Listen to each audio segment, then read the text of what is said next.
Running well, started off, with power steering problems, but you somehow were able to nurse the car all through, the tough day. But yesterday, how did that happen when you sucked in the water?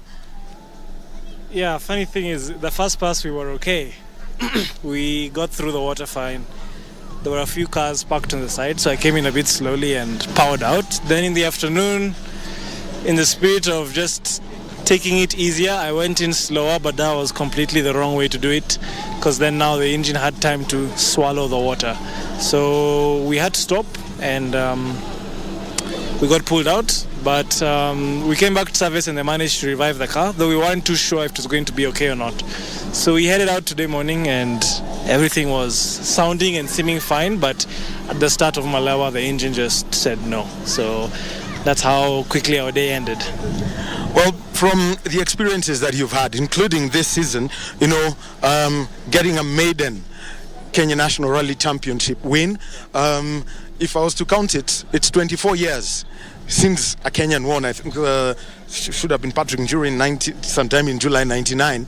What feeling does that give you as you continue with the rest of the season? It's quite encouraging, because as a driver, that shows you that you have what it takes to do it. You're just being in the right place at the right time when you deliver.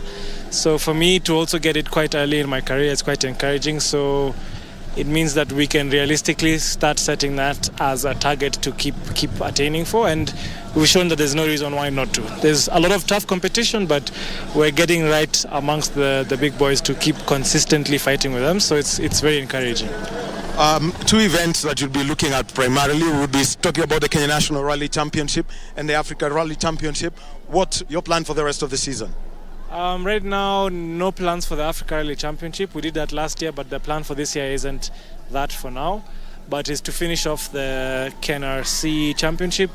We started off strong, obviously, but I didn't have a finish in Voi, and we didn't enter Nakuru, and then I have not finished Safari. So that will set us quite far back, but I think we have 5 more rounds, if I'm not wrong. So hopefully we'll try gain as much ground as we can and hope for a strong finish. Thank you very much, Jeremiah.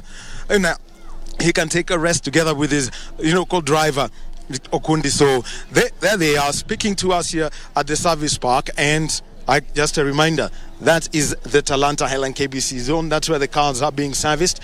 Tinash Gatimo and Hamam Caroline Gatimo. We've got Pauline Shegu and Lynette Ayuko. And then you've got Tash Tundo together with